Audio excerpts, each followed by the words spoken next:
I now call to order the August 3rd, 2021 meeting of the Board of County Commissioners for issues and administrator updates. Administrator Gary Schmidt, you're up. Thank you, Chair Smith. Commissioner Schrader is here and will be here any moment, so all commissioners are present.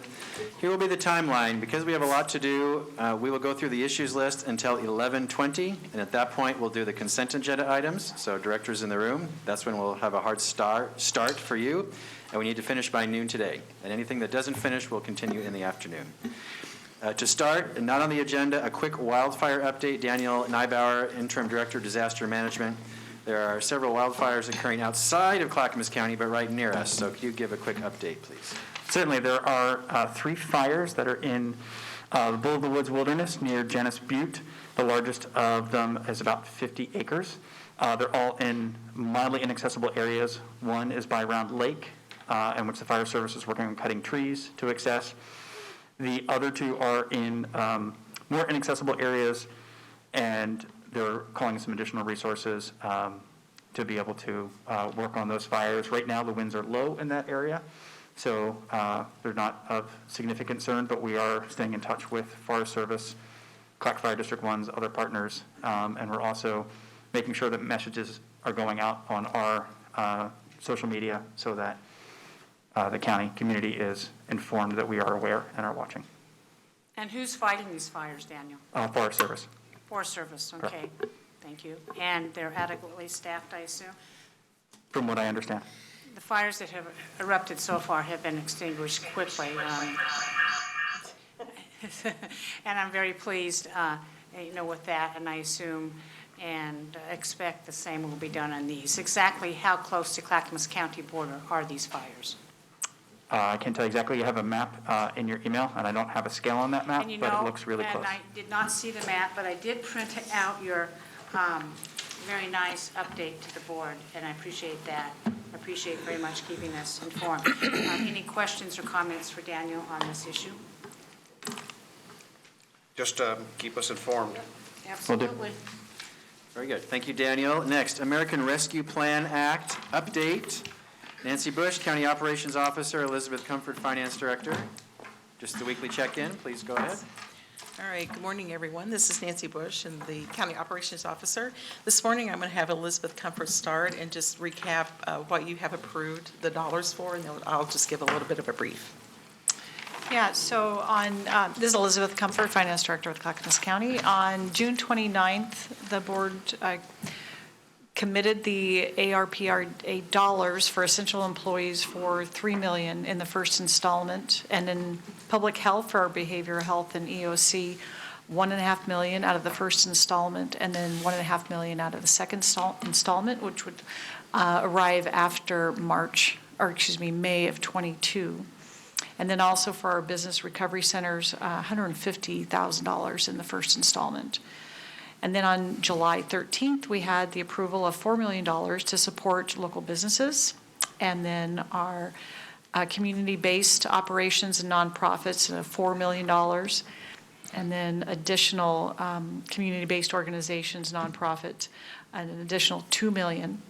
And then also our broadband internet cable project of $2.5 million, and those last 4 are also out of the first installment, for a total of $17,150,000 out of our first installment, and out of the second installment an additional $7.6 million for broadband, and then for the total of $9.1 million out of the second installment so far.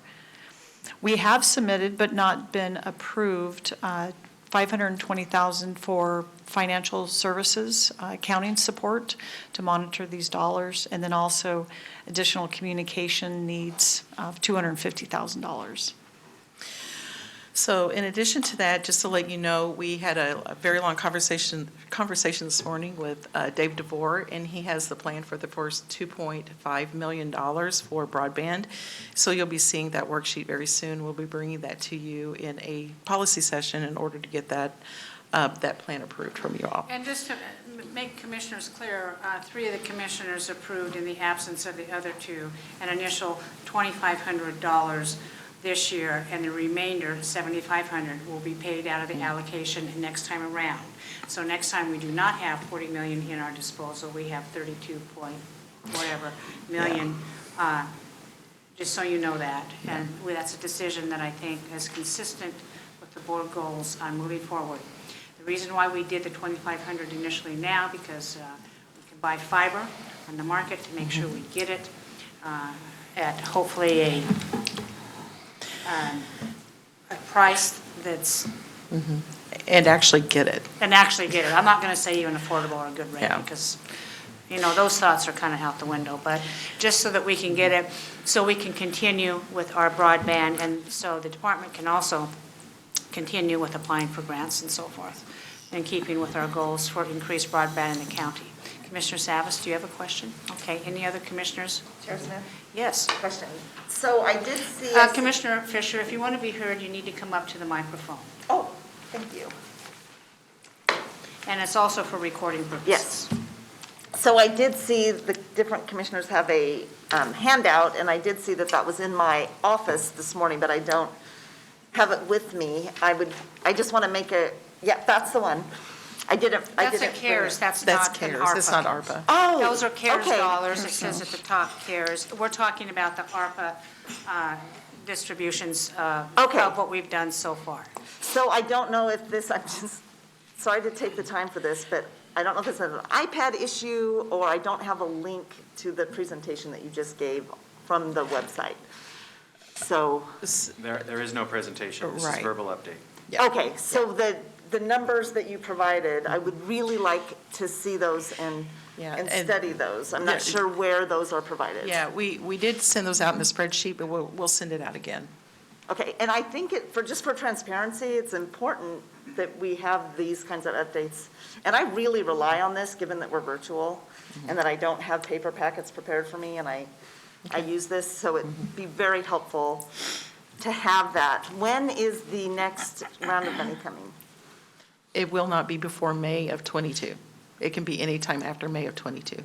Okay. I mean, I'm really disappointed that Commissioner Schrader and I were not here for the original round of the ARPA dollars. I had checked with Gary Schmidt before that, and I said, look, I've got Hill visits on this day, but if there's going to be any decisions made, I will not do the Hill visits, and I will be present for the meeting. And there were decisions made. I was not present. I didn't understand that that was going to happen. So just for the record, I'm disappointed that I was not part of that process. I would have absolutely been here as part of that discussion and allocation. Commissioner Savas? Yeah, I was just curious, Commissioner Fisher, is there something, knowing that there's still dollars that we have in the first round that we're awaiting guidance on, knowing that there's still an opportunity for the board's involvement, yourself and Commissioner Schrader, was there something that was appropriated that you disagree with? Well, I am very concerned about the implementation of our supportive housing services program, and I do believe that given that such a large percentage of our homeless services programs were funded with FEMA dollars, that there's a nexus there, and it is appropriate for there to be used, these dollars, to help in the recovery, especially given that we are facing a serious COVID-related crisis with rent assistance, that eviction moratorium is ending. We know that. We know that there are going to be people who do not get in the system for the rent assistance that's available that are going to fall off the cliff, and we are going to have a serious challenge. So I would have, I understood that we were waiting on that, and I just regret that I was not part of that conversation because it's a really serious issue. Commissioner Savas, do you have any more comments? Commissioner, did you have your hand up? I just had a question with the nonprofits, which primary, I mean, we have a list of who got that 6 million somewhere, Nancy. So the nonprofits and the businesses, both as part of the update, we're working on getting those dollars out the door. Okay, okay. So Martine Koblis is working on the nonprofit piece, and then Okay. BCS is working with us on the business piece.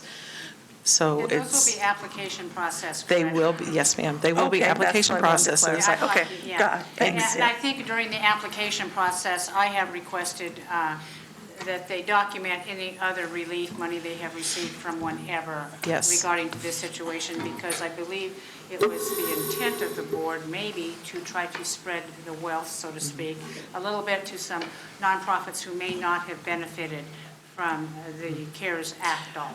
As well as businesses. That As is well cor- as businesses, That is yes. correct. Yeah. So I suppose if any commissioner Okay. wants to take a look at the list, it's, it's up to your purview to do that as we establish the list. Oh, absolutely. I mean, as we are starting to award them, Yeah, we yeah, should be that's able all. to, yeah, there shouldn't be any reason we can't share that list Yeah. with you. Okay, thank you. I'd like Chair, to- if I may, I just want Yes. to just remind everyone who's, listening, I know my colleagues know this, but, and I talked to Nancy this morning, that, we're all waiting for the guidance, which we expect at the end of this month. I know that, we'll have a better idea of the interpretation. I do want to share that in speaking to one of our legislators last week on the phone, I talked about the monies, our state representatives had about $2 million. That was ARPA, that was not CARES. And also the senators got $4 million each to divvy within their district and their area. So I was sharing with Nancy, their interpretation and everyone's interpretation is different. And I will await the guidance. But I do wonder, or I am concerned that some of those commitments that our legislators made, if they're deemed not eligible, those dollars might be pulled back or have to be reappropriated within the guidance. So I think it's just something to flag. Do we know if that conversation is happening, Paul? We're all waiting the guidance. No, but that, I mean, is, well, and, it's a really valid point. And I kind of wondered that, too, as these dollars were coming in. Evidently, the governors said to each legislative district, you have this amount of money to spend, and it was approved by the legislature. So I'm wondering if their guidance isn't different than ours. It is. Same guidance. It is the same, yeah. Well, that's really It is the same interesting. guidance. Very So, interesting. and the interpretations are all over the place, which Commissioner Savas and I were talking about this morning. So we're trying to do some clarification. Senator Wyden's office has said they're happy to help us with that, so Trent Wilson and I are working on some questions that we can send through the senator's office. But there's a lot of questions still. Thank you, Paul. I think those are really good points. The other, one thing I will add is that, just so people wondering, I know Gary Schmidt in our general fund does not have a lot of money to backfill any errors that we make in the spending of the ARPA. So that, because we have, our pockets are not as deep as the state or some of these other governments that got a lot of money. We have to proceed with caution. Okay, thank you. Any other questions for the presenters on this? Thank you very much for the Thank you. good update. Gary? Thank you. Next, COVID-19 update. Philip Mason Joyner, Public Health Director, Daniel Neibauer, Interim Disaster Management Director. Go ahead, please. Good morning, Chair Smith and Commissioners. It's been a busy couple of weeks with our local response to COVID-19, and we do have a very condensed, abbreviated slide to provide the board with a briefing on the highlights. Thank you, Christina. I already have them up. All right, Daniel will get us started. Thank you. Thank you, Philip. Chair Smith, Commissioners, Administrator Schmidt. We are now, as of the 2nd of August, looking at 20,148 cases and total deaths of 243. Multnomah County has 42,172 cases, 618 deaths. Washington County has 27,925 cases and 258 deaths. Next slide. We go to the case count graph that goes by week, and you will notice that we are unfortunately once again rising, and we're about halfway as high as we were in the spring, and unfortunately coincides very much with the Oregon reopens line that is right there. Next slide. This is our statewide COVID-19 patients, and you will notice that the dark orange line on top is the total number of COVID-19 patients, which is just about where we were in the springtime. And unfortunately, the two bottom lines are number of patients in ICU beds, is that medium orange in the middle, and the number of patients in ventilators in the bottom, and both of those lines appear to be over the surge that we saw in the springtime. Just to build off of Daniel's review of the data, I will share that, yes, the increase in cases is significant. We went from 16 active outbreaks in workplaces in other settings last week to now 31 active outbreaks our contact tracing team is working on today. Out of the 404 cases we had over the past week, 94 of those are breakthrough cases. And then in regards to hospitalization, roughly around 20 to 30 Clackamas County residents are hospitalized on any given day out of those 353 COVID-19 patients statewide. Last week, we did start to provide a weekly written report in the board's packet. This week, we will include some additional information because I know there's curiosity from the board and the public about where is this increase happening in the community.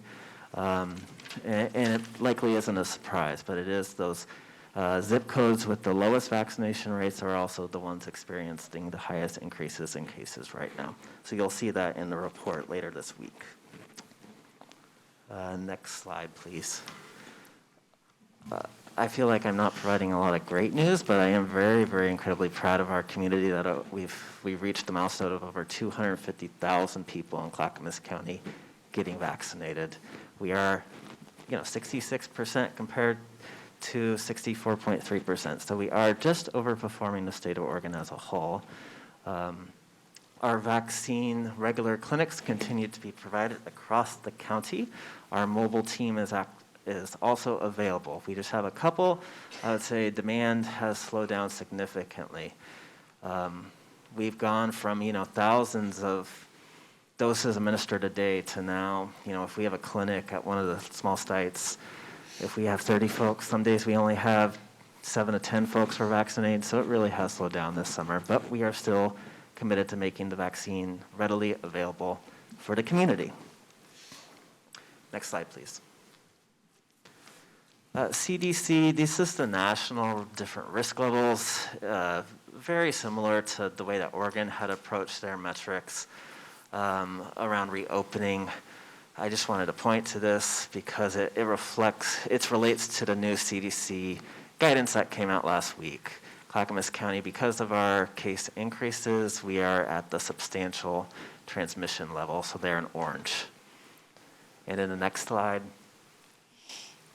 the new recommendations that came out from CDC and OHA, and I want to make these very clear that these are recommendations, they are not required, but it is, public health is recommending that everyone wear a mask in public indoor settings, regardless of their vaccination status at this time because of the increase in cases.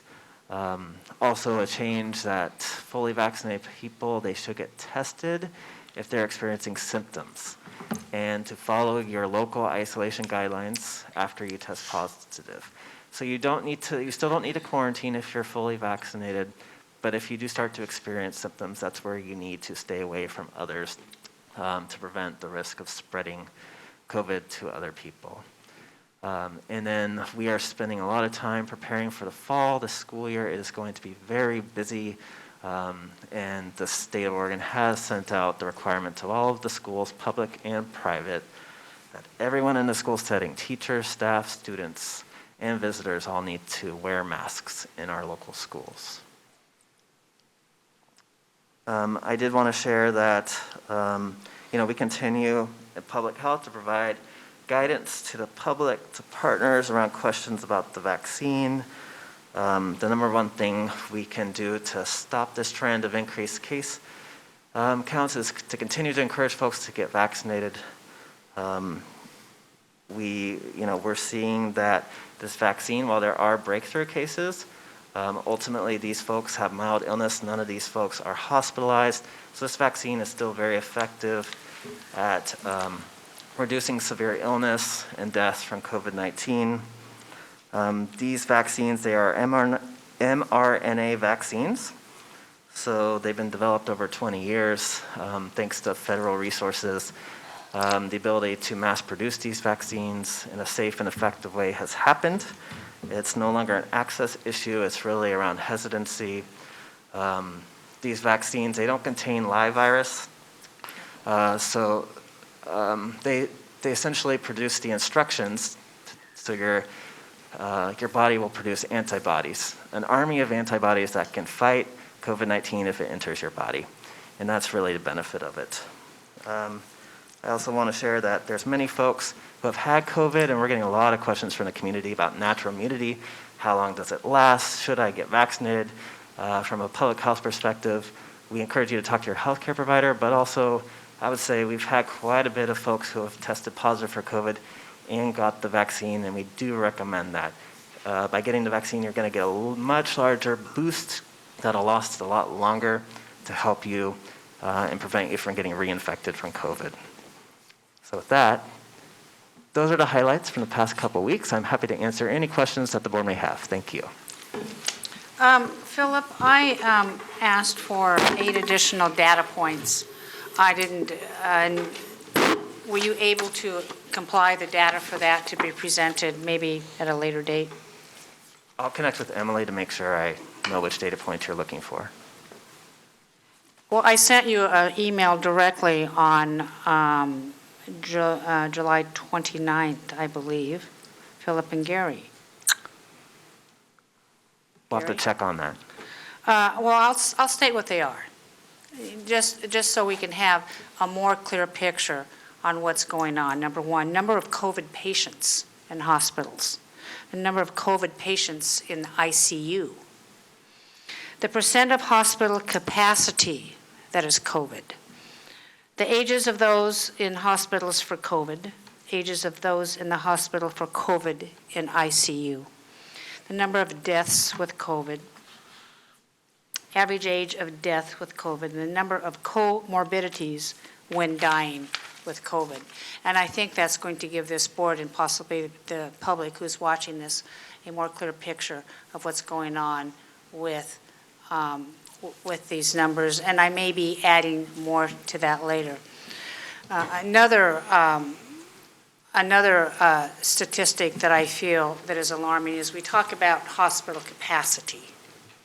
I would like to know what hospitals are doing to increase their capacity for COVID patients. I would like to know what the state of Oregon, in through their CARES Act and their ARPA monies, is doing to help hospitals increase capacity. And I'm not talking about putting a tent in a parking lot. That's an insult. I would like to hear from the hospitals, and why aren't they not increasing capacities of the hospital? I would like to hear from CEOs in my county, and I know of 2 hospitals, maybe there's more. There's Providence, Willamette Falls, and there is in Tualatin. Legacy. Who? Legacy, yes, Legacy Emmanuel. And maybe they can help us maneuver through this. I do think, in my very infinite wisdom, and maybe I'm naive in thinking, that hospitals, overall hospital capacity, is not anywhere close to 100%. I believe there are some extra rooms they could use for ICU for COVID patients. I also know, if you've ever been to a hospital with an ill family member or friend, you've been to ICU, and those beds are quite limited. Maybe there's a dozen. And I also know from the business model in hospitals, those ICU units must operate at least at 80% capacity during non-COVID times, or hospitals aren't showing a profit. So then you add 2 more COVID patients, and all of a sudden our ICU capacity is, oh, we're at capacity, we're in crisis. And I would challenge you and maybe Daniel to start looking at that. And if hospital cases are increasing, if indeed the Delta variant is supposed to be more harmful, I believe our medical health professionals, along with our state government and possibly us at the county, need to step up and start providing the essential hospital capacity that is needed to take care of these patients. Do you understand? Yes, I do. Thank you very much. We're meeting, public health leadership is meeting regularly with the hospital, so we will continue to rate hospital partners. We will continue to raise this issue, and capacity is talked about every time. Well, I wonder if they would want to come before this board, as since we are the health authority now, as charged by Governor Brown, and she has no intent in taking that back. Maybe it's time that we start asking our hospitals some really hard questions in that regards, because I've been asking this questions practically since I've been here. I've never been satisfied with any answer whatsoever. Very well. Maybe the hospitals are thinking, it's no big deal. Maybe the hospitals are thinking, oh, we got it covered. But you know, when we get reports saying, oh, we're at hospital capacity, that instills fear in our population. I just want to know what the facts are, and I want to know what proactive steps that we can do moving forward. Commissioner, I'm not sure who was up first. Commissioner Savas. Yeah, so a And then couple you, things. and then you. But being that we're on the theme of hospitals, I'll just build on this one here, and that is I'd just want to remind everyone, what we learned in this COVID thing was that Oregon has the least hospital capacity per capita. We're at the bottom, I'm not sure we're at the bottom, but we're pretty close to the bottom, having the least amount of hospital capacity per capita than any other state in the nation. So with that, I'd sure like to know perhaps why, putting COVID aside completely, why are we have the lowest hospital capacity? That'd be an interesting business question to ask them. What I did want to ask initially when I put my card up was, to add to the chair's list of data she wants to look at, I would like to know how many of those are long haulers. Okay, so what the long hauler situation is, and also I would love, maybe not for a data point, but is there any information as to which, I've been digging into this a little bit more since this uprising with the Delta cases going up. Indicate which of the 3 vaccines have the most resistance or the most susceptible to breakthroughs.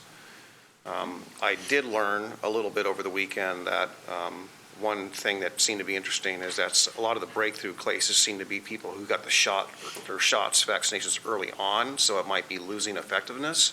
I don't know if that's true, but it sounded like that was what was coming out of the on the national news this weekend. So just want to throw that out there. Those are great questions. We can work to address those. Okay. That's all I have. Thank you, Commissioner Savas. I had some of those same questions. I'll just start with where he left off. What about boosters? Where is the status of that in looking at just that information that people that were most earliest vaccinated seem to be getting the most breakthrough cases? The FDA is focused on 2 things: reviewing how long the vaccine's effectiveness lasts and if boosters are needed, and then making decisions around younger age groups becoming eligible. So I don't have any new updates for you. That's the FDA's responsibility, and we're all just hurry up and wait mode to hear decisions on that. Okay, so they are working on that. I have a very good friend who was in India at the time that Delta took off, and I was in communication with her, and it really surprised me, and I'm sure the people in India didn't feel this way, but it was pretty quick, the rise. I mean, it just was so contagious that really blew up very, very quickly. And I don't know what the status is now, but I'm just interested in, it seems that the modeling that has been done has really surprised everyone at how quickly this Delta variant is spreading. Can you comment on that? Is there and my ultimate outcome is there a chance that this could people get infected, they go through it, and then we have another sense of calm before too long? What is the trajectory? Talking to our state partners, Dr. Seilinger, it sounds like this is going to continue to be a challenge for the next couple of months. He shared at a meeting that he felt by October that we might see, if we keep things the way they are, by October things might start to calm down. So that's all the information I really have. Okay, but that's helpful. So that's sort of the best information that we have, and we don't have a crystal ball.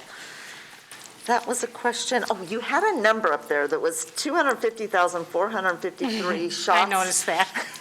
In Clackamas County, and then there were like 80,000 or something that live out of state. Does that just mean those were the shots that were administered in Clackamas County, but not the Clackamas County residents? The total amount of shots. Because through our hospital systems? Because our population is what? Yeah, This is greater than our 430. population, so I'm assuming that is a combination of shots. That is a combination of shots, thank you. For all areas, so that's great. That's how We many might want to work did. on that Yeah, I pulled number. that from the state dashboard, my apologies. No, Yeah, that's that's good. okay. But our Clackamas County residents are at 66%. That's not the number of shots. For age 18 and older. Yes, right. okay, so 18 and older. That is not down to 12. It's just Correct. 18 and We just older. provided to 18. Okay, so thank you for that clarification. And you mentioned this in your report, but I would really like to know where the cases are rising, and I think as the local, sorry about that, public health authority, if it's helpful for us to get direct resources to the areas where the cases are rising, I think that would be important. But also, it's like, does everybody in the county, if they're in areas that are more highly vaccinated, where there isn't the substantial spread, it might be less, there may be different guidance for certain communities. Because there is quite a difference, and I'm just curious about that. We're very different here in Clackamas County.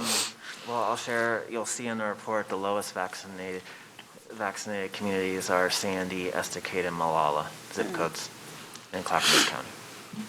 And those are some of the highest, for the month of July, those are the highest case counts. Can I as well. add one thing to that? No, Yeah. you can continue. Yes, of course. I predicted this was going to happen. The minute we lift the restrictions, it's summer, people are on vacation, they're finally out having fun, which have been denied for 18 months. I don't think that this is any surprise. It should have been a surprise to anybody. It's how we manage our way through it.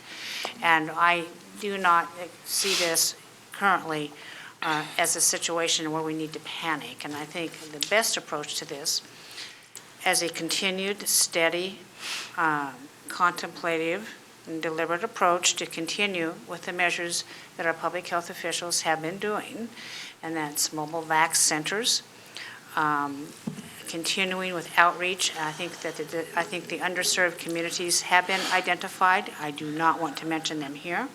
I do not think that's fair. We know where the underserved communities, just not geography-based either. And I would double up our efforts to make sure and ask those people if they want them, because it's not mandated, and just see if they need it. And I still think maybe a deterrent, people don't realize this is free. I think in some people's mind, this is an additional expense, I'm okay. I don't know that. But I have another question, but Commissioner Fisher, would you like to continue? Sure. So the number that we have is 86 per 100,000 of our case rates. Can we get the data as to what is the case positivity rate in various areas of the county? Yes, we can. Okay, because I Might think be some that would small be helpful. numbers, So I'll have to look at the data to make sure it's. I'm concerned that people are already starting to change behavior. They're deciding to not go out to eat. They're deciding not to go and gather. They're deciding to not do certain things. If people know that in their community, the spread is much less and the case positivity rate is lower, they might feel more comfortable doing those economic activities. I think my general message would be that COVID is spreading across our community, across Oregon, across the U.S., and a lot of times it's based on where you work and where you are going, and not necessarily where you live. And that data would be where you live. So, all data has limitations. I would just be really careful about that. Okay, so we can't do that. I think your response is very thoughtful. Thank you very much.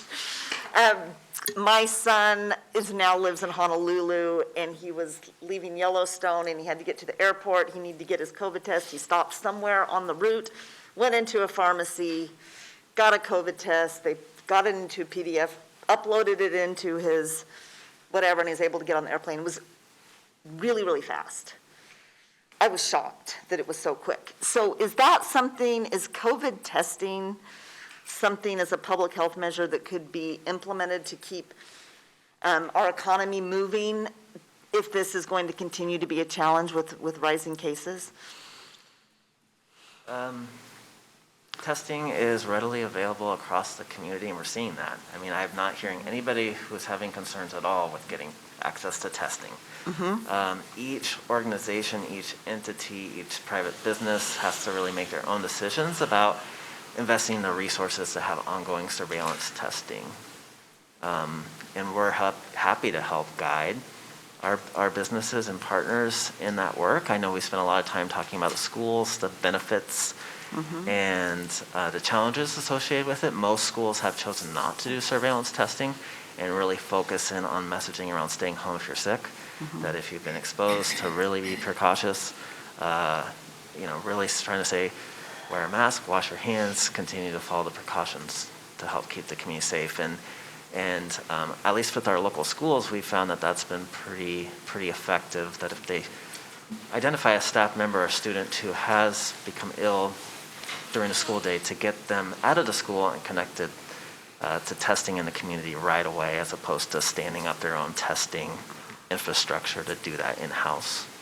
Yeah, I'm just concerned about keeping our economy moving, and certain things, like my husband's a theater producer. They're supposed to start their season starting in October, going to rehearsals. Who's going to go to the theater in a small enclosed space, vaccinated or not? I mean, it's a real concern. If there could be ways that we could systemize making sure places are safe, it might be worth doing to keep our economy moving. Just two more questions. You said that if you're vaccinated and you show symptoms, you don't need to quarantine. Did I hear that right? If you're vaccinated and you've been exposed, you do not need to quarantine. Okay. But if you start to experience symptoms, you need to isolate. Isolate, and then if you test positive, if you're vaccinated, you need to isolate. Correct. Okay, so that was. What's the difference between isolate and quarantine? Quarantine is for people who have been exposed, but they're not sick. They need to stay away from others. Isolation means I am sick, and I need to stay away from others until I'm no longer sick, until I no longer have symptoms. So they're pretty similar. They're similar but confusing. Yes. So you might want to get that definition up on the website. Yeah, that's good. And then Yeah. my last question, that I don't know how we deal with this, so we really need some help. We get bombarded with a lot of different information, and some of it is, I was just looking through, we had this presented to us at our last business meeting. Constituent came and gives all of this information. How can we, as the local public health authority, make sure that we are addressing misinformation that we may get and making sure that we get the accurate information out to people? It's almost like we need information police. I mean, Well, I don't know. I think that's one of our intentions, is to provide the weekly report, which we, rely on reputable sources, and we also provide the local information on what's happening in our community. And I mean, that's the intent of why we're providing the weekly report to the board directly each week. Okay. So I would point to that, and if there are questions that come up, we're happy to be responsive and research further. And Is it possible, if when we have public comment, that we could call on you to answer questions to the public? I mean, I'm concerned that a lot of this is presented just as truth, and What's presented as truth. it may not be, just from the public. Oh, yeah. I think that's reasonable. Yeah. I think, Could that be something we could He do? can be available. Gary and Philip will figure out what the best communication method for that is. Are That'd you be great. finished? Yes, thank you. I have a couple questions I want to follow up with for Philip. What is the test for the Delta variant?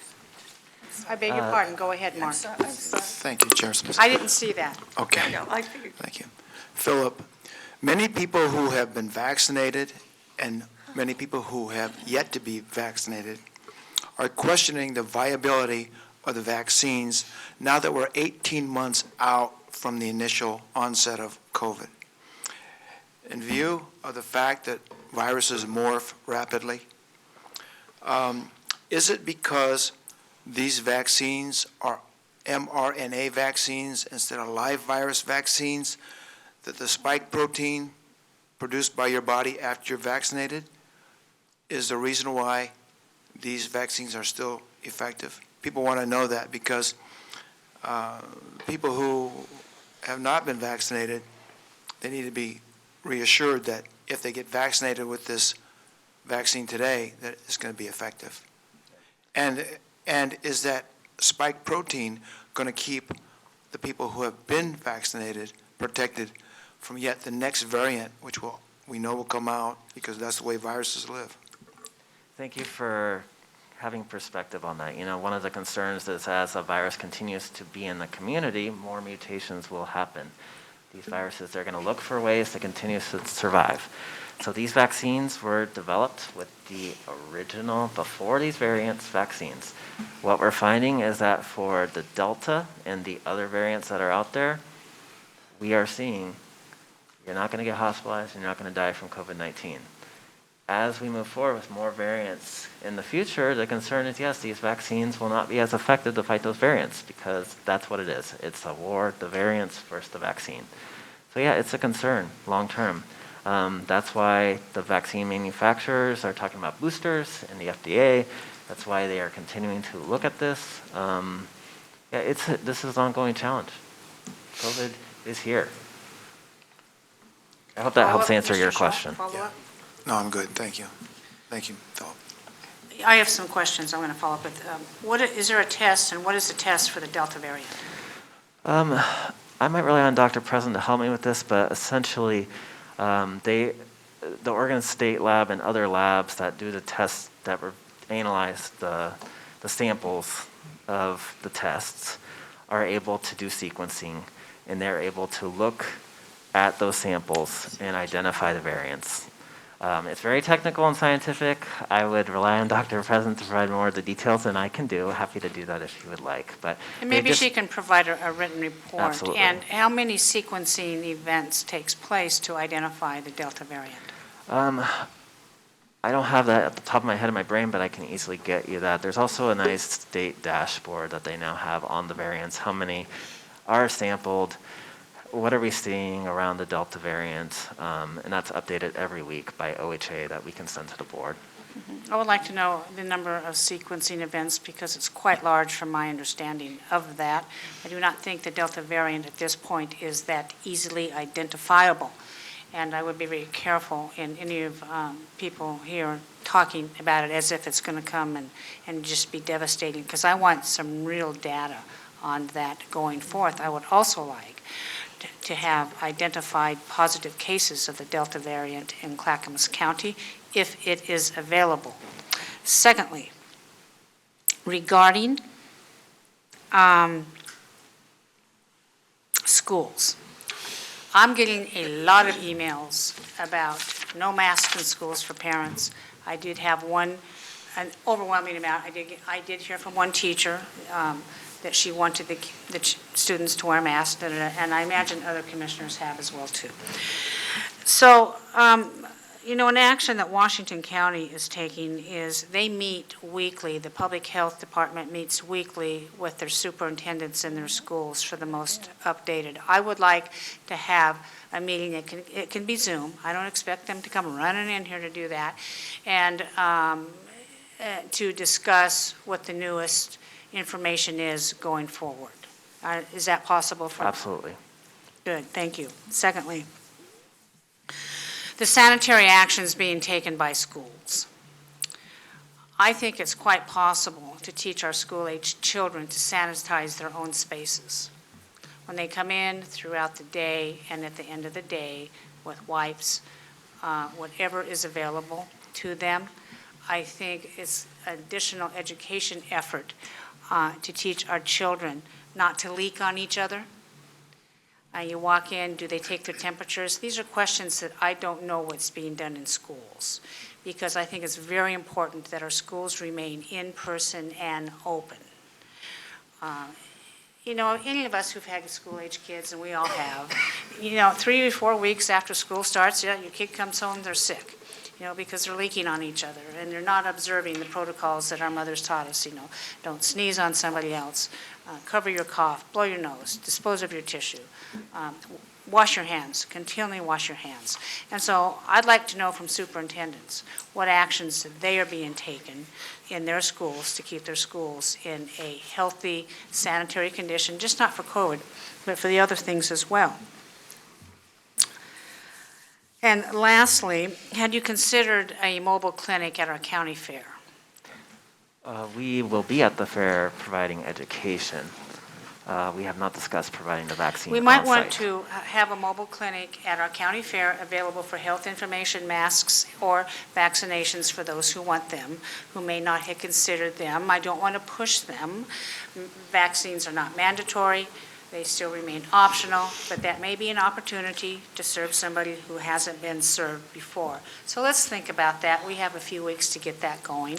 I would like to have I don't know if a booth is appropriate for that or not, or a mobile type trailer or whatever, but let's think about how we can get that moving in a quick fashion.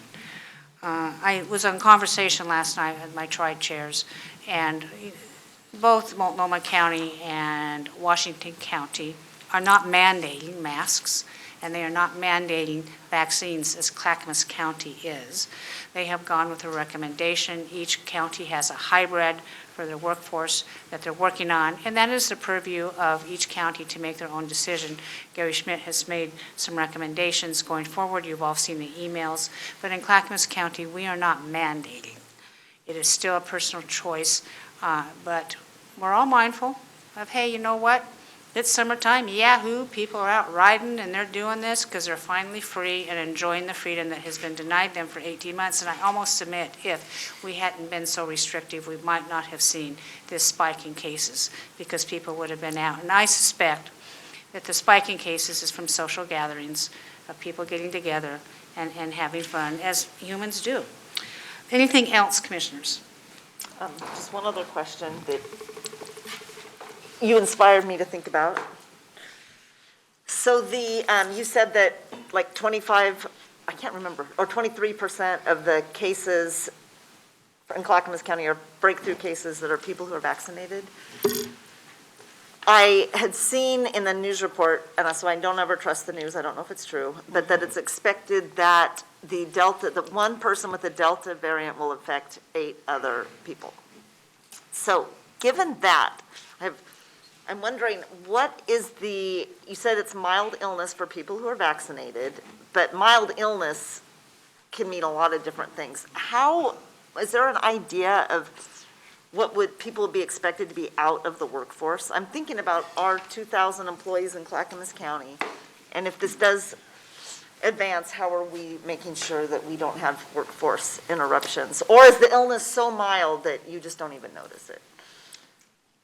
It's a blend. There's some folks who are asymptomatic for the most part. There's some folks who be expected to feel kind of crummy for a few days. So, yeah, it has an impact. That's why I think each individual has to, if you're fully vaccinated, it's, you have to evaluate your own risk and say, okay, if I'm not going to wear the mask, and yes, I'm fully vaccinated, I've been doing things right, and, just be prepared that you might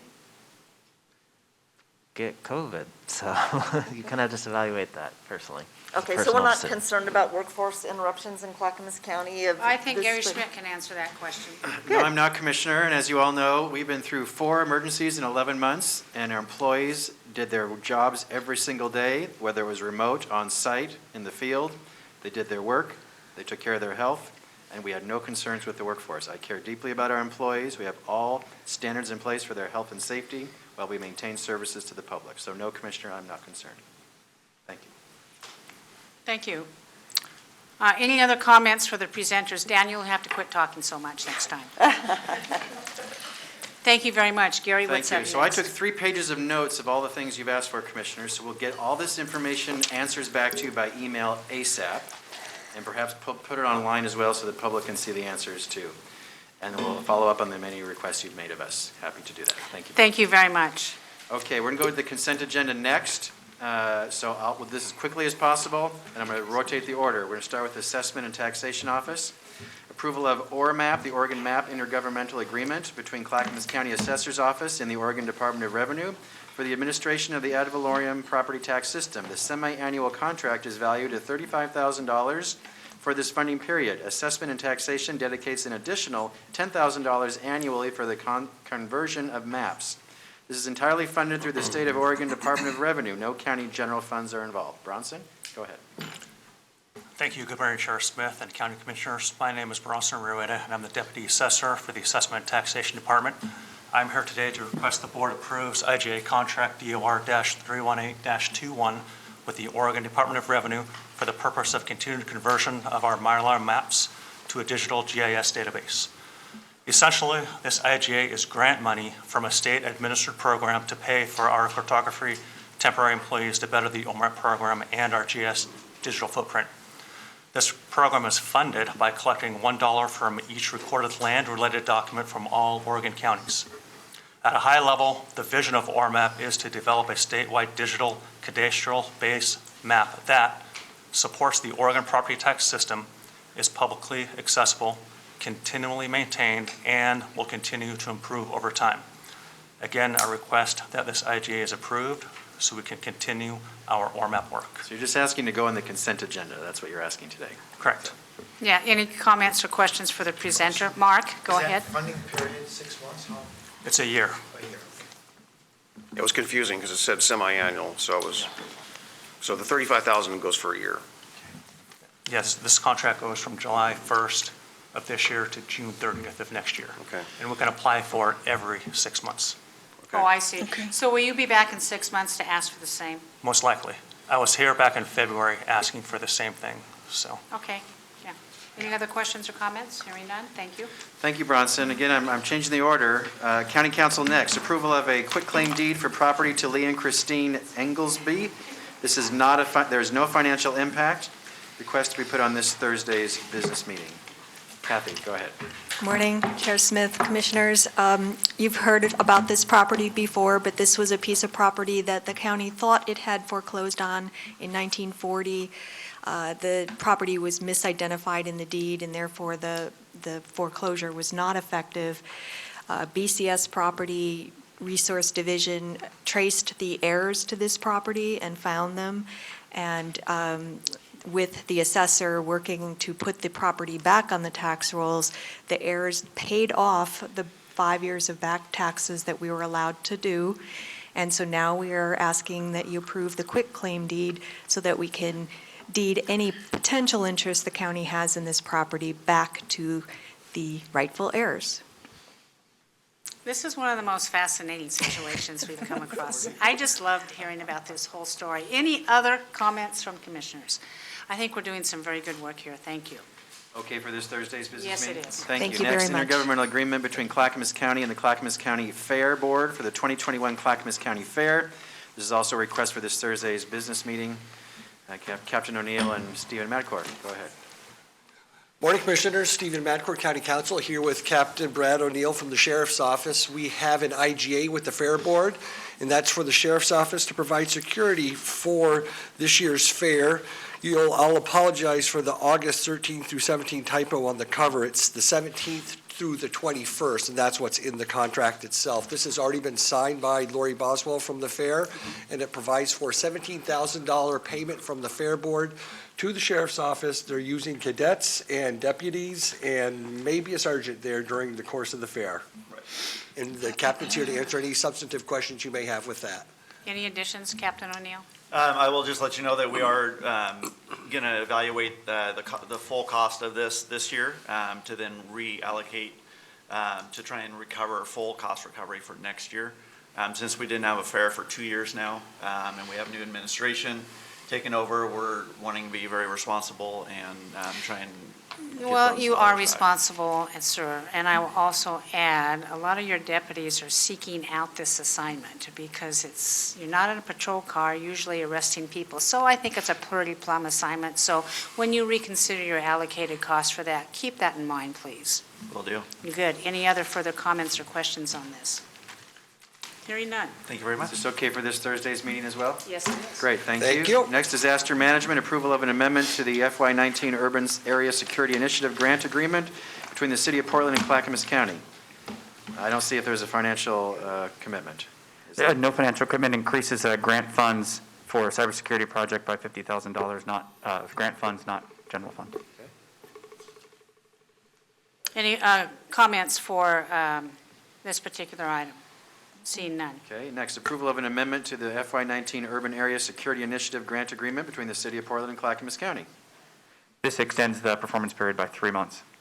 It's the same grant from the first amendment. It's just extending it by 3 months. Thank you. Any comments? Next, approval of a FY20 Urban Area Security Initiative Grant Agreement between the City of Portland and Clackamas County. This will be the current year Urban Area Security Initiative, and it's for planning and training exercises, computer-aided dispatch enhancements for CCOM and CAD, a field planning exercise, and Citizen Corps preparedness advocates training, totaling $375,833, no general funds involved. Thank you. And add that dollar amount to the consent agenda when it arrives. Yes. Thank you. Any other comments for Daniel on this? I'm just noticing that I always like to review as we go over it, and they're not indexed this week on the PDF. I don't know if other people are able to jump into each item. Are other commissioners able to do that? Are you wanting, Commissioner Fisher, are you wanting the exact language of the amendment, for instance?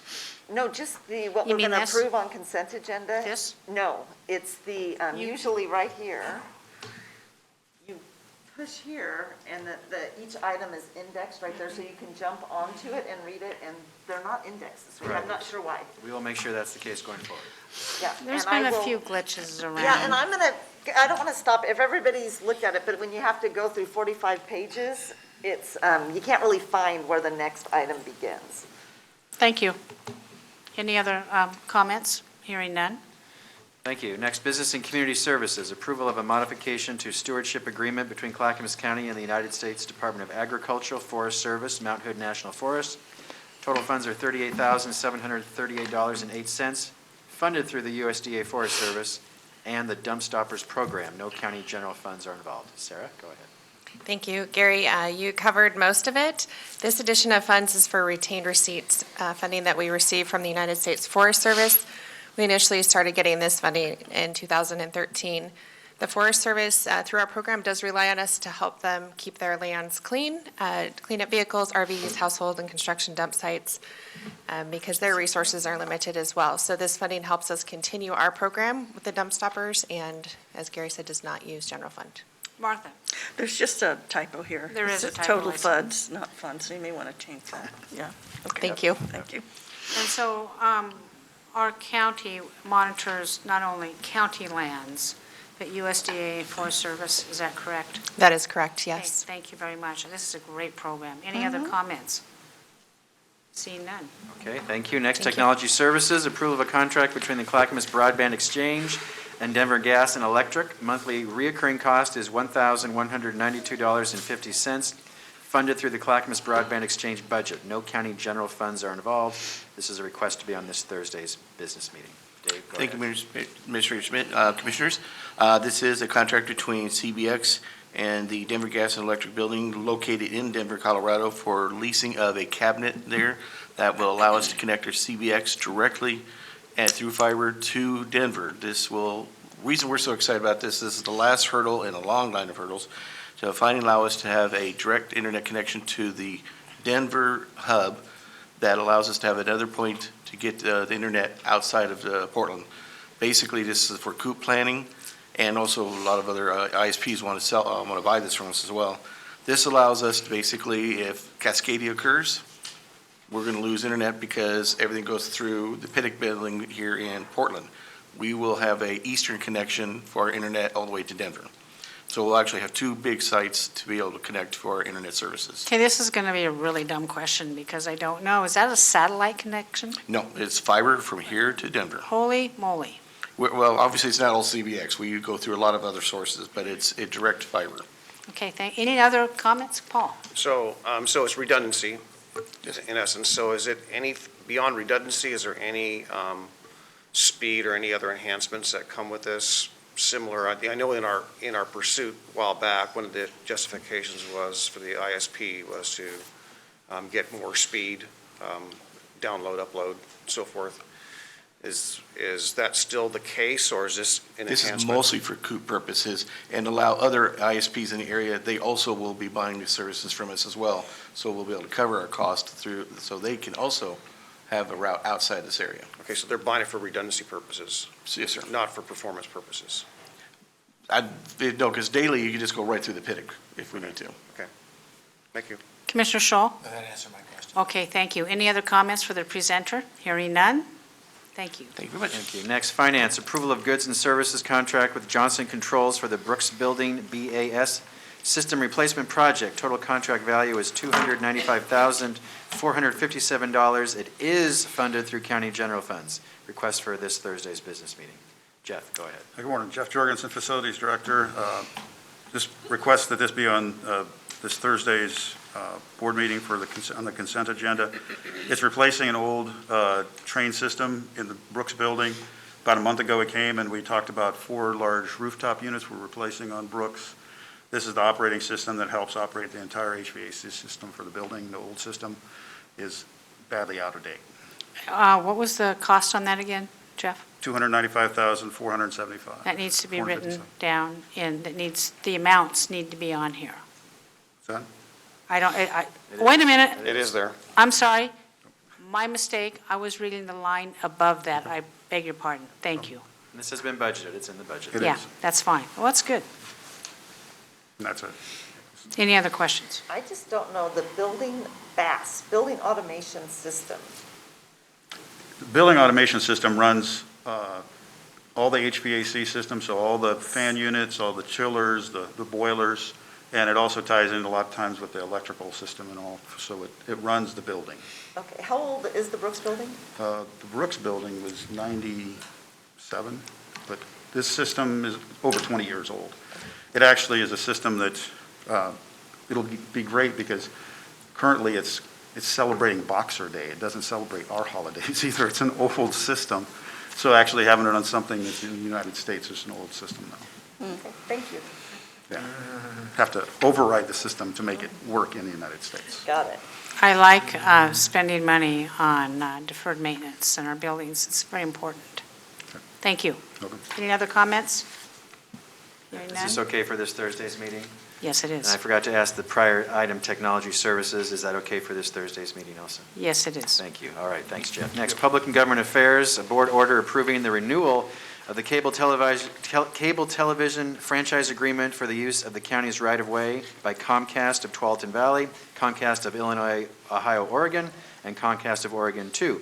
The agreement will bring in 5% in franchise fees to the Public and Government Affairs revenue account. No county general funds are involved. Kelly, go ahead. Good morning, Chair Smith and Commissioners. This franchise that you have before you for your approval has been a long time in the making, 6 years negotiations. It started with Gary before I arrived. But to keep your time, to be aware of your time, the best thing in this franchise in the renegotiations is we get 2 HD channels. Right now, our government channel is a broadcast, as you may know, in standard definition, and within 6 months of the signing of this agreement, it'll be broadcast in high definition. So that is going to be great to all the subscribers in unincorporated Clackamas County. And we also get a second channel, HD channel, as soon as the PEG funds are repaid or guaranteed at the end of this 10-year franchise. So those are the key highlights. I'm happy to answer any other questions you might have. I was going to say, the Board of County Commissioners in HD? Wow. Yeah. That's kind of scary. I don't know about that. I kind of like being blurry. Anyway, no, this week's agenda? Oh, no, this can wait till Okay, next week. all right, thank you. Any more comments? Hearing none, thank you. And congratulations, Kelly. Commissioners, this has been a long process, you'll know, over 6 years, which is a standard to negotiate these type of agreements. But Kelly closed the deal. Well done, Kelly. Thank you very much for your hard work. Okay, next, Transportation and Development. Approval of an intergovernmental agreement with the City of Molalla to affirm maintenance responsibility of improvements as required by the Oregon Department of Transportation. No fiscal impact. The county is currently obligated to maintain these improvements regardless of the agreement. Road Fund. Dan, go ahead. Thank you so much. My apologies, I'm going to be up here a while. Just real quick, the Oregon Department of Transportation operates an immediate opportunity fund, which individuals can apply for that are for economically viable or increasing businesses within certain areas. Essentially, this is simply a requirement of the IOF to validate the fact that we have maintenance responsibility for this particular road. That's all it is. And so it's something you rarely see. But essentially, the county already maintains this portion of Malala Avenue, and this agreement does not increase the maintenance responsibility of the county. The agreement confirms the maintenance responsibility of the subject improvements as required by the Oregon Department of Transportation's IOF application process. And it is Molalla Avenue. Correct. Thank you. Any other comments? Seeing none. Next, a board order setting a hearing date for the withdrawal of status of Mcintyre Road. There is no fiscal impact. You've heard about this in exec session before. You've heard about this during discussion. This is a lot to do about just changing the terminology associated with certain county roads. Essentially, this would withdraw the county road status from this particular roadway, essentially making it a non-maintained local access road. There's a process set forward in ORS 368-026 that must be accomplished through public notification and a hearings process. After the withdrawal of the county road status, this portion of right-of-way will continue to be a public road. The Department of Transportation and Development have established an end-of-county maintenance mile point near the current end of the residential uses. Essentially, this is a one-lane logging road beyond the residential uses that are out there. So if there's any questions, I'd be glad to answer them at this point in time. Any comments? Hearing none. Next, a board order vacating a portion of Dusty Lane, Public Road number 5032. There is no fiscal impact. Essentially, we have a request from a petitioner who proposes to vacate a portion of Dusty Lane. Essentially, this portion of the road right-of-way serves no public need and is no longer a benefit to the traveling public. Clackamas County's Department of Transportation and Development has contacted transportation maintenance, engineering, planning, traffic divisions, and all local utility companies, and have been contacted, and there have been no objections with vacating this right-of-way. Should note that there will continue to be easements to provide for utility rights, so those are reserved. So if this road is vacated, where does it go? It's all over the county roads. We do not take fee title. We take an easement over real property. So essentially, when it is vacated, those vacated portions go back to the underlying property owner. So the people who live on this road are then responsible for the maintenance of this road? That is correct. And they're okay with that? Yes, they are. They petitioned us for that. Thank you very much. Any other comments for this? Hearing none. All right, Development Agency, approval of a First Amendment to the Intergovernmental Agreement between Clackamas River Water and the Clackamas County Development Agency related to the Clackamas Regional Center Mobility Improvement Project. No fiscal impact, reimbursement agreement distributing $203,477.33 to the Clackamas Town Center Urban Renewal Plan area for work completed on behalf of the Water District. Go ahead. Thank you so much. I guess I should note the fact that these were all pulled from last week's session due to time constraints. As such, we would ask if it's possible if we get these on this Thursday's agenda. Yes, it is possible. Okay, thank you so much. The next 4 or 5 of these are things you don't deal with very often, but essentially, this is the Development Agency entered into an IGA with Clackamas River Water on May 2nd, 2019. That IGA outlined the roles and responsibilities of each of these parties as it relates to construction of water lines and design of those water lines associated with our Clackamas Regional Center Mobility Improvement Project. That's essentially the widening of Sunnyside Road across I-205 that's under construction now. Per the IGA, the agency was to have its consultants complete the water line design, basically construct it. In exchange, Clackamas River Water will reimburse the agency for these costs. I'm here to tell you that the water line portion of the project is complete. So all in-field design changes and final costs are known. The amendment to the IGA reflects the actual cost of construction. So essentially, with approval of this IGA, we will essentially bill Clackamas River Water and be recouped those funds. Be glad to answer any questions you might have. Any comments? Just one, Yeah. Dan, on this one. It sounds like it's something that happened a while back. Did I hear that correctly? My question is related to the situation. I know it's not related to, but it's relevant, is that our experience with the Carver Bridge and the leaking water line. So have we done anything to limit our exposure to situations like that? We are more mindful of the types of lines that we look to design and incorporate as our if you recall, that line itself was a high-pressure line. And essentially, there's always some reservation in going into some of these discussions. I think we've learned from those efforts and those exercises. I'm glad to report this has been wholly successful. Again, the IGA was approved back in 2019 to partner with them on that.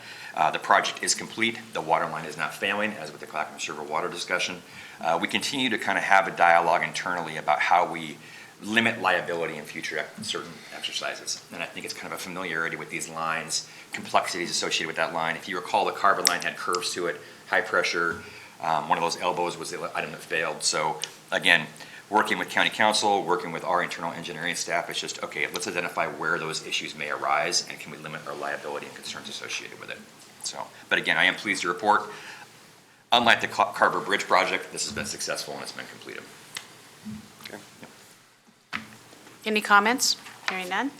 Next, execution of a quitclaim deed related to an owner participation development agreement between Constam Pacific Corps and the Clackamas County Development Agency. No fiscal impact. So this is one-off. Essentially, we do owner participation development agreements to the development agency, and essentially that is stipulates kind of roles and responsibilities if there are investments of public dollars into some of these private entities to facilitate public good.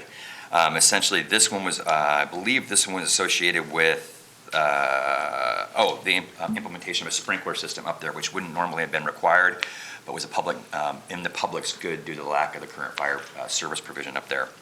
Up there where? Government camp. Okay. Yeah.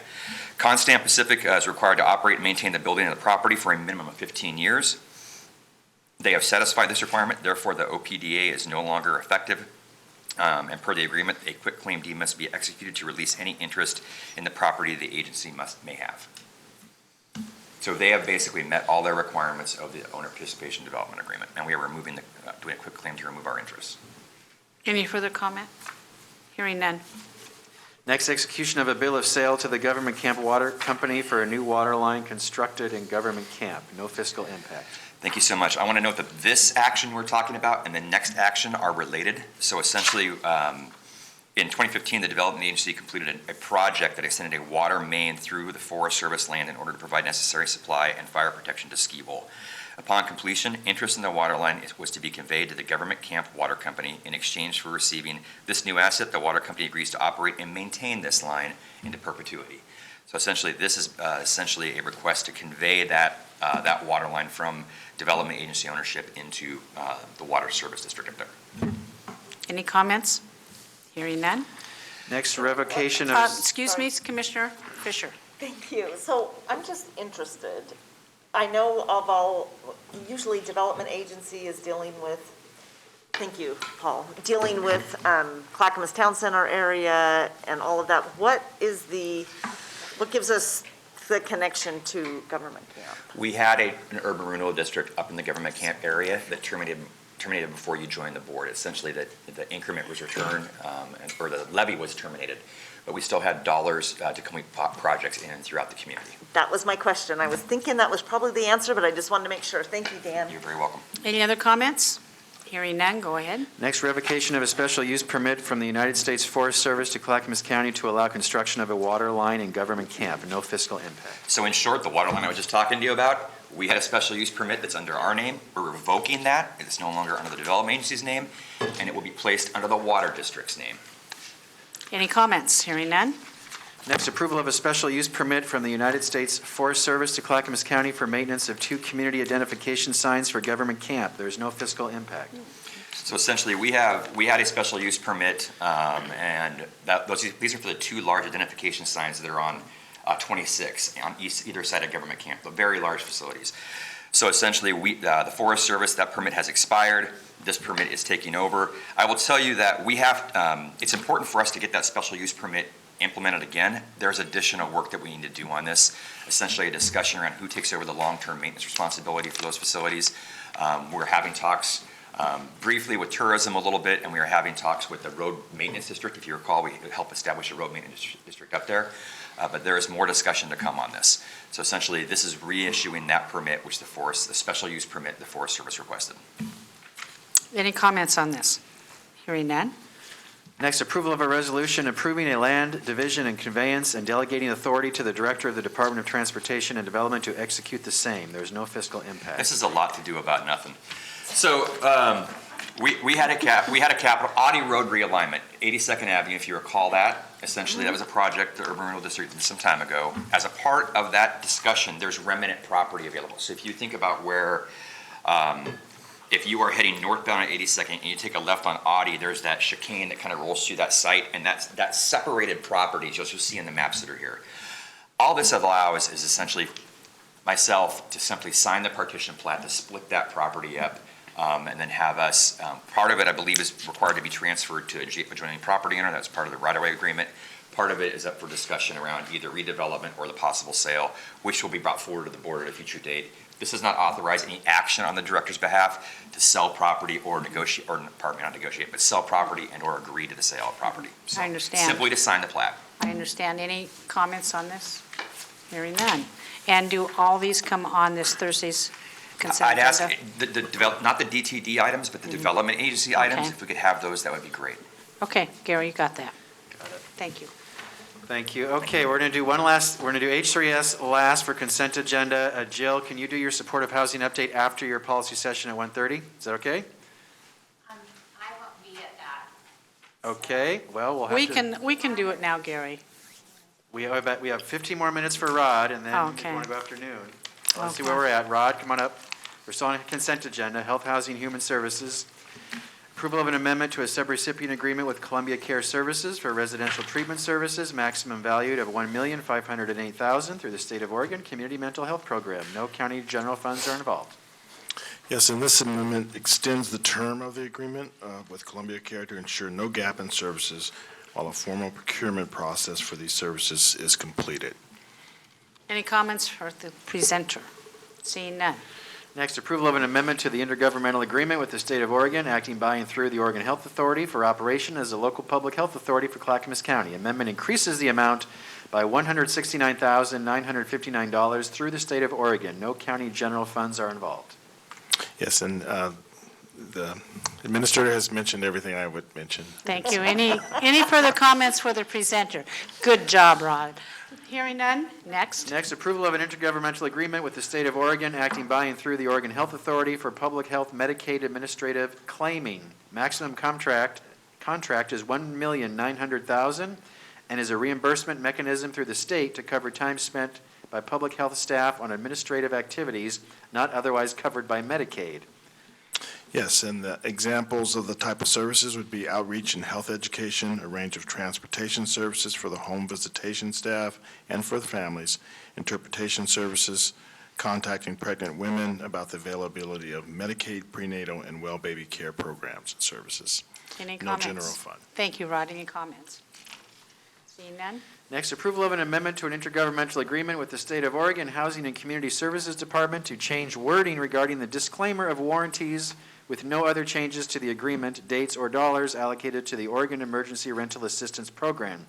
Not to exceed amount of $10,192,438 through the United States Treasury Consolidated Appropriations Act, federal rental assistance pass-through funding from the State of Oregon. No county general funds are involved.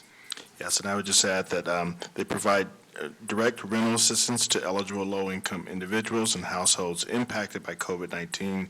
Social Services will work with PGA to inform county residents about the different ways they can access rent assistance. Any comments for the presenter? Seeing So none. I'm just curious, is this, because, why did this come up that we needed to change our agreement? There was something in the language that county council didn't agree with, and so we had that fixed. And I don't know exactly what the issue was, but I know they worked with county council to fix it. Okay, I'm just curious. Well, go find, maybe Yeah. you I mean, ask. And I we could find out and absolutely get move that. forward, but yeah. Okay. Commissioner Schrader and I were on the original task force with AOC regarding all of this, looking at rolling this out as a system, so I'm curious what And is I'll get that challenging answer about for you. I'll get that to you. Thank you, Commissioner Fisher. Next. Next, approval of an intergovernmental agreement with Tri-County Metropolitan District of Oregon for special transportation formula funds for the Mount Hood Express bus service, dedicated dialysis rides program, and match funding for Title 19 Medicaid, non-Medicaid medical waiver transportation. Maximum agreement is $89,558. There is no financial impact to the county. Yes, this transportation services assist older and disabled residents to live independently in their own homes for as long as possible. Services door to door. There's no general fund involved with this one. Any comments? Seeing none.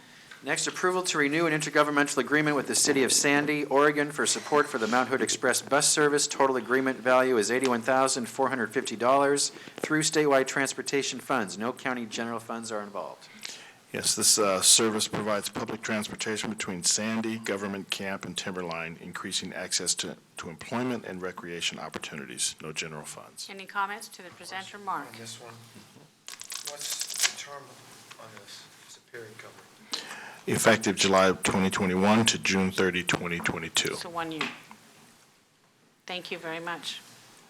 Next. Next, approval to apply for funding opportunity with Health Resources and Services Administration for American Rescue Plan Health Center Construction and Capital Investment. Maximum agreement value is $700,134 through the Health Resources and Services Administration. No county general funds are involved. Yes, so this is approval to apply, and the Clackamas Health Centers request approval to apply for funding, which would focus on the construction and equipment costs at the new integrated Sandy Health Center. No general fund is required. Very good. Any comments?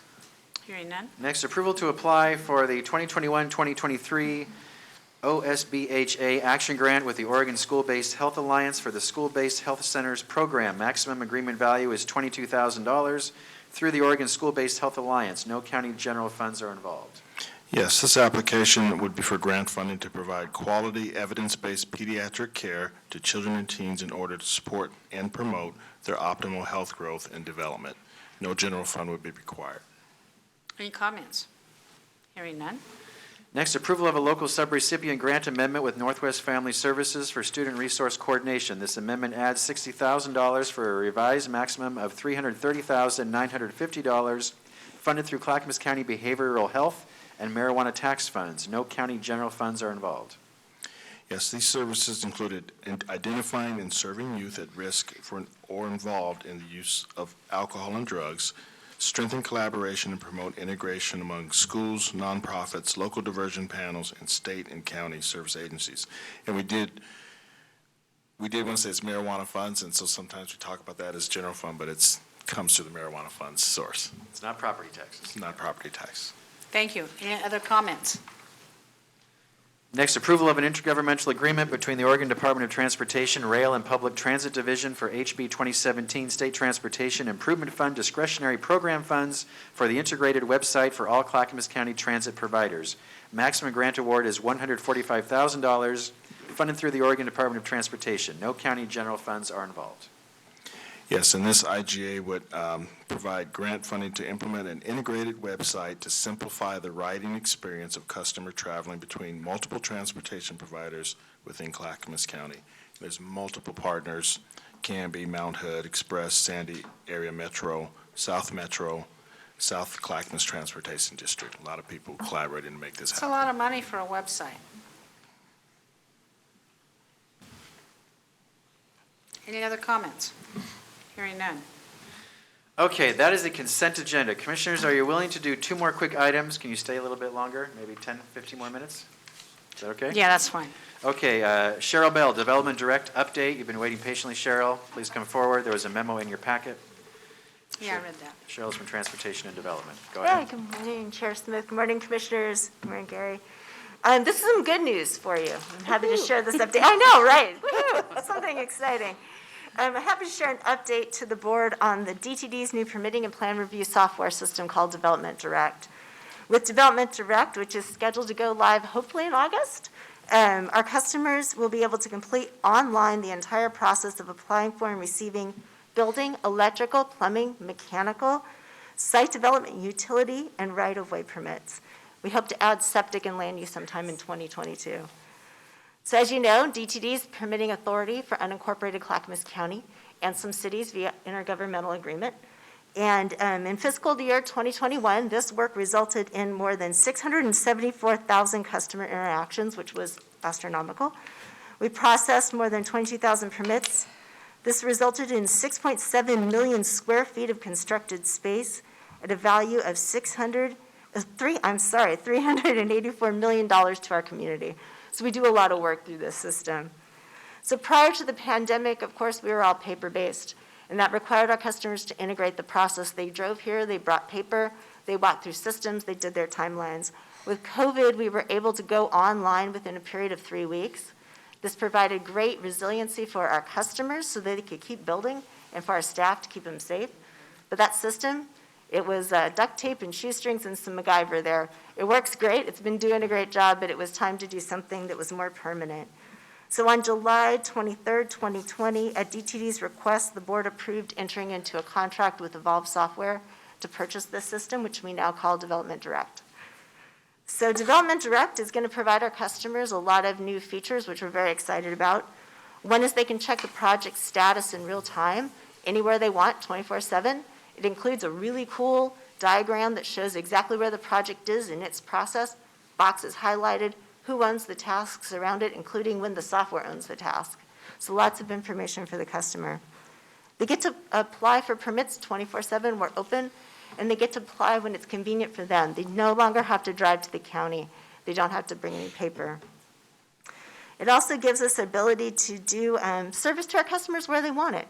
Some customers are professional customers. They want to apply online and they want to call and talk about really specific technical things. Other customers really want lots of service. They want us to help them through the very beginning. We offer all of that still in person, by email, by phone. We make Zoom appointments. We're still providing the best of both worlds here. So that kind of leads to, customers without digital access. In our permitting center, we're putting in a kiosk. This will be set up, and it is set up already. You can come take a look at it. You can scan some limited plans. You can bring in your thumb drive and put it in if you want to load up your drawings. We have staff available to walk people through the system, and this provides access for people who do not have internet or a computer, so they could do all their work there. And of course, we have our customer support. Customers are able to call, talk to our staff during business hours, come in person, get some assistance. We are going to be offering training that way. So lots of ways for the community to reach out. And that kind of leads to the public announcements and what you're going to start seeing. Our website's being updated. We're working with PGA on that. It's going to have an extensive user guide on there, including one that's being written by Kinetic, who's a software provider. That's their job, is writing user guides, so it's really well done, lots of detail and lots of screenshots. We're hosting a free webinar on August 24th at 9 a.m. The vendor's going to be providing webinars. It's free to the community. Anybody can attend. They can access that through our website, so some training just straight from the vendor. And of course, we're going to be doing some advance notice, some PR, sending direct mailers to all of our customers in our permitting system, providing information via press release. And in your packet, you'll see there's a website link. That's our new Coming Soon website. It's got all the information about this project. And when we start to launch and go live, all those links will be up there as well. So lastly, I just want to share, this has been a really collaborative effort by staff, DTD staff, PGA, TS. It has been truly a number of people putting really good work into this. They're doing a tremendous job. I want to shout out one person, Louis Massetti. He's a TS and DTD employee. He's been the project manager and done really astounding work. We're very happy he chose to leave Detroit and come over here and help us. And with that, I'd be happy to answer any questions. Well, thank you, Cheryl. This is very exciting, I think. Very needed and welcomed update. Commissioner Fisher. Yeah, I went wine tasting over the weekend and had a nice conversation with a developer that does Clackamas County, Oregon City, Portland, and got a whole education on all of the trials and tribulations across the jurisdictions. This really looks like best practice. I'm super excited about the innovation. That COVID, there are some COVID keepers. This is definitely one. Do we do any collaboration with the jurisdictions to sort of get in alignment so that our developers that are working or just, can have the same sort of system across, like in Lake Oswego or in Milwaukee or when they're going I'm really glad process? you asked that question. I was trying to be quick on time. I didn't get to share that. Yeah, when we chose this system, we chose it because it is the one used most in the region.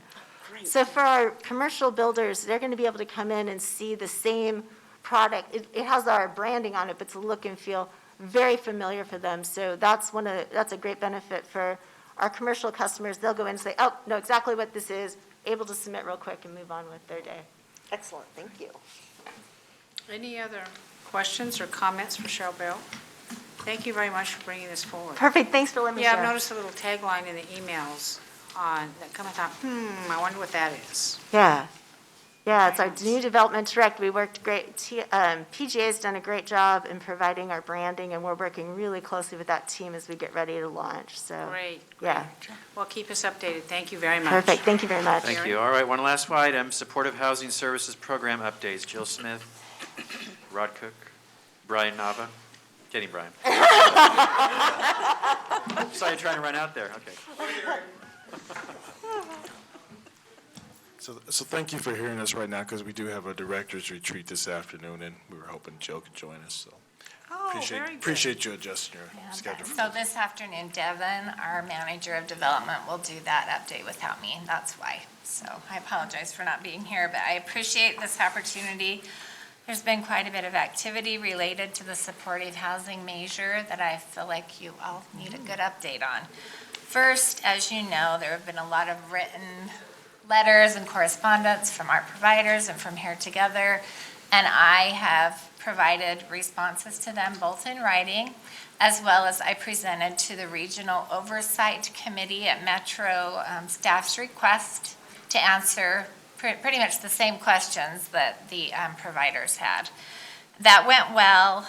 I think they've heard that we're committed to implement our full local implementation plan and funding permitting, of course. So I wanted to elaborate on a meeting I had with Patricia Rojas, who's the Director of Housing Metro staff, on Thursday, July 22nd.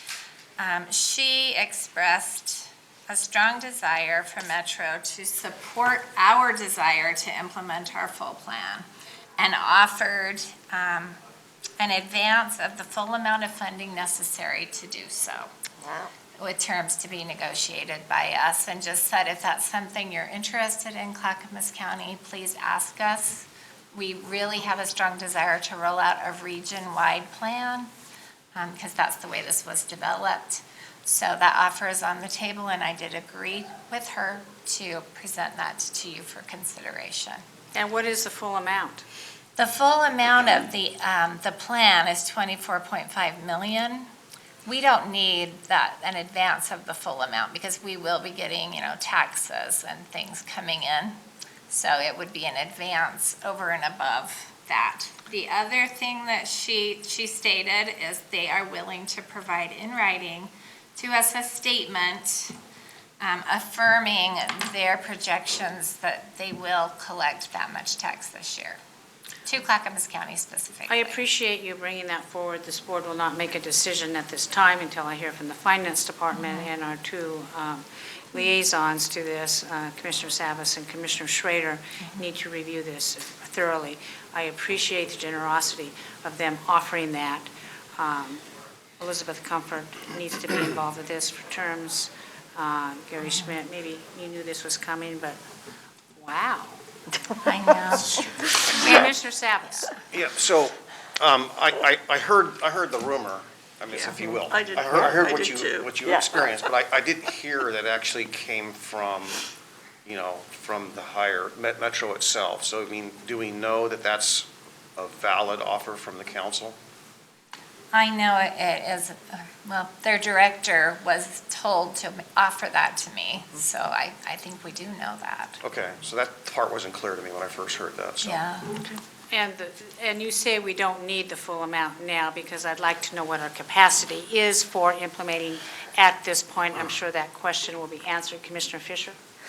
Yeah, I really appreciate this information. As you know, I've been reaching out to our partners in healthcare. I spoke with the Oregon representative for the Federal Reserve Bank. I've checked with, had a meeting with Max Williams with the Oregon Community Foundation, looking for sort of bridge funding, and the responses that I've had thus far are our private partners can't work this quickly. They've mostly allocated their 2021 allocations and really hopeful that this could be figured out with this sort of an advance, because otherwise it just makes it too hard on us.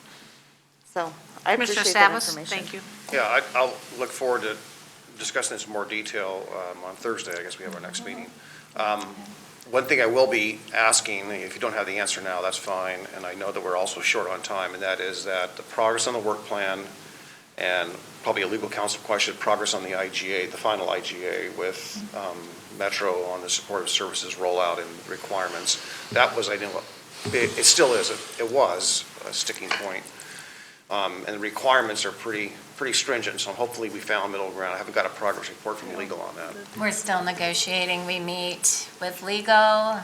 Elizabeth, she's part of the negotiations. You know, there's still some sticking points. I don't have a projection on when that'll be wrapped up at this I point. would recommend, Commissioner Savas and Commissioner Schrader, that in your Thursday meeting, that you present these questions in writing so the full board can be apprised of the questions and the answers. That would be good. And bring them back to us, so we're capable of making the decision with all the information that you have available. I appreciate very much giving us a heads up today. Commissioner Schrader. Yeah, just a point that I wanted to ask. So are we clear on ARPA dollars yet, or we don't know? So we won't know until the end of... End of August, maybe. Really? That's so, we'd have to, okay. And we'll be on a 2-week And then- break. Pardon me? And then we'll be on a 2-week break Yeah, in August, so, Yeah. yeah, so we'll see. Okay. Anything else, Commissioner Schrader?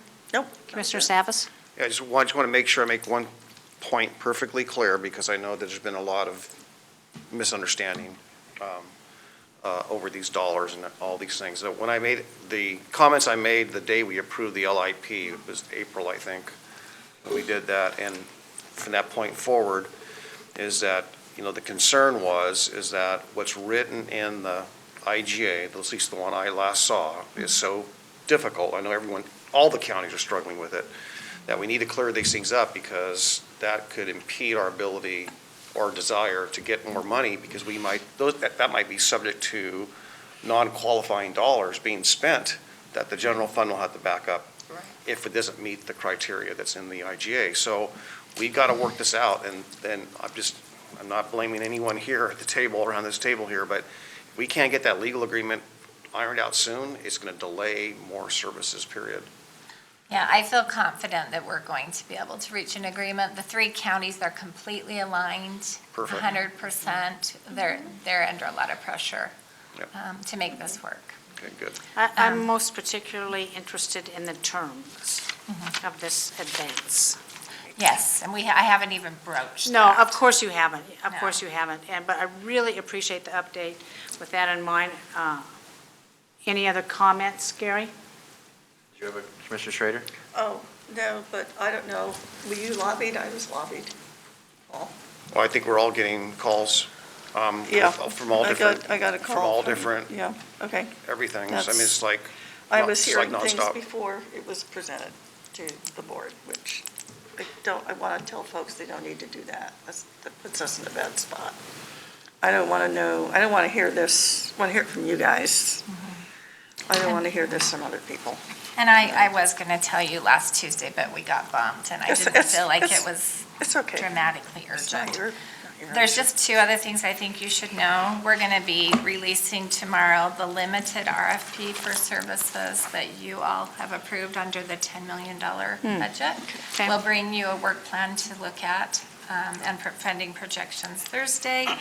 And I just need to remind us all, because I don't think that we've considered this in prior conversations, that in our LIP, it is the Continuum of Care Steering Committee that is our local approval committee for this fund. So we need to make sure that while we're making decisions related to funding, you know, in our administrator's housing strategy meeting, they have to make other decisions regarding programs. Who makes the final decision? The board, based on their recommendations. Yep. Okay, I'm going, you know, we could be talking about this for a very long time. I suggest any further questions go directly to Jill or Rod I expect a full report back when the work can be finished at a Tuesday session. I don't know, we're really getting kind of backed up, but talk to Gary, get it on the agenda when you're ready. And I want to thank you for your your comments and suggestions going forward. With that in mind, we'll recess at this moment, return at 1:30. Is that right, Gary? Yes, correct. Thank you very much. Thank you.